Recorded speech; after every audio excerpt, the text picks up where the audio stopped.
welcome back to my channel. My name is Savannah, and if you're new here, please don't forget to subscribe and give this video a thumbs up if you like it.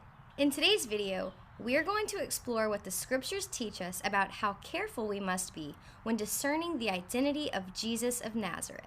In 3 of the 4 accounts of Jesus' time here on earth, otherwise known as the Gospels, Matthew, Mark, Luke, and John, Jesus asks 2 specific questions to his disciples concerning his identity.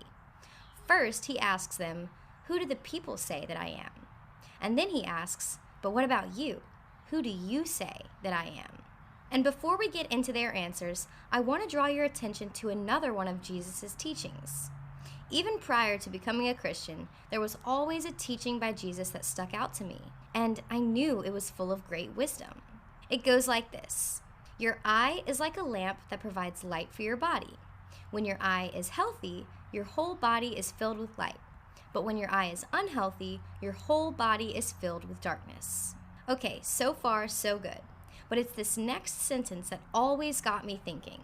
And if the light you think you have is actually darkness, how deep that darkness is. And the point I believe Jesus is making is that our eye is the way we perceive reality. And in our perception of reality, we can either be right, wrong, or in the third case, extra wrong. Because in that scenario, we think we're right, but we're actually wrong. For instance, let's say 2 people are lost in the woods. One person believes he's lost, but the other person believes he knows the way. And I'd be willing to bet that the guy who believes he's lost is more likely to be found because he's more likely to ask for help. Whereas the other guy will never ask for help as long as he still believes he knows the way, when in reality, he does not. So, our perception of reality does not always yield what is, in fact, reality. Even though many people today have that backwards. They are under the assumption that if they think something is true, or if they say something is true, it dictates reality.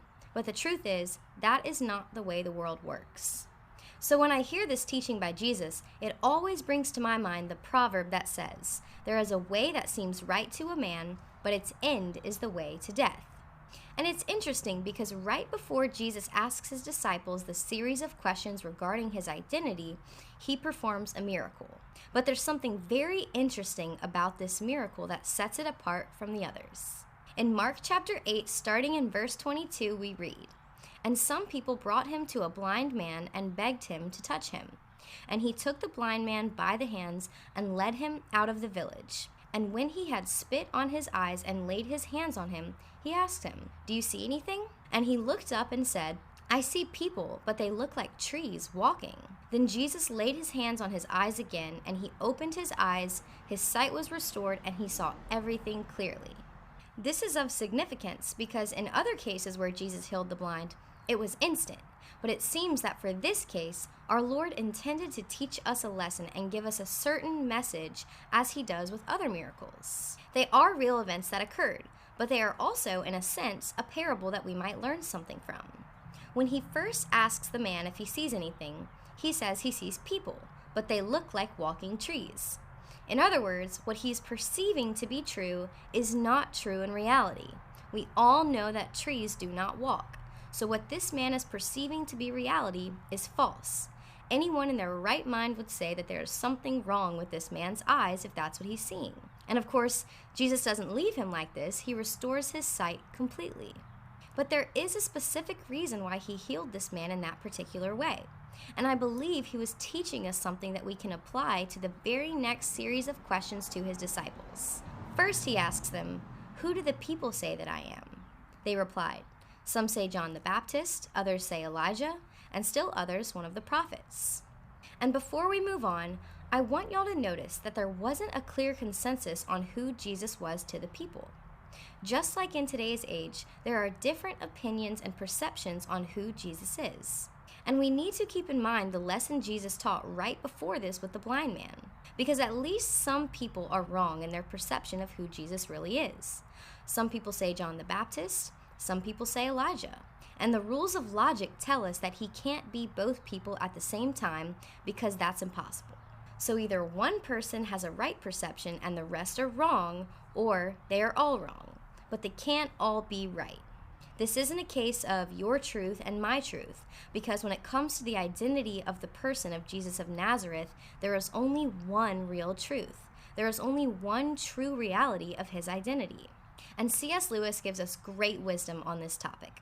He says, "I am trying here to prevent anyone saying the really foolish thing that people often say about him. I'm ready to accept Jesus as a great moral teacher, but I don't accept his claim to be God. That is one thing we must not say. A man who was merely a man and said the sort of things Jesus said would not be a great moral teacher. He would either be a lunatic on the level with a man who says he is a poached egg, or else he would be the devil of hell. You must make your choice. Either this man was and is the Son of God, or else a madman, or something worse. You can shut him up for a fool, you can spit at him and kill him as a demon, or you can fall at his feet and call him Lord and God. But let us not come with any patronizing nonsense about his being a great human teacher. He has not left that open to us. He did not intend to." Moving on to the next question he asks his disciples.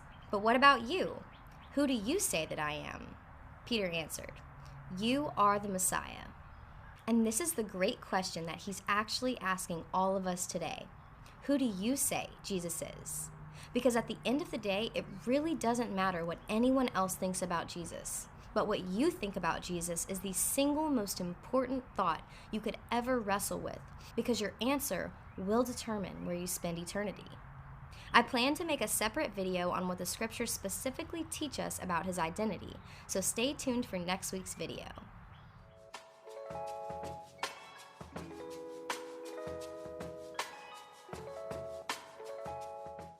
Well, that's all I have for today's video. I thank y'all so much for watching. I will see y'all in my next video. And as always, don't forget to thank God for waking up this morning.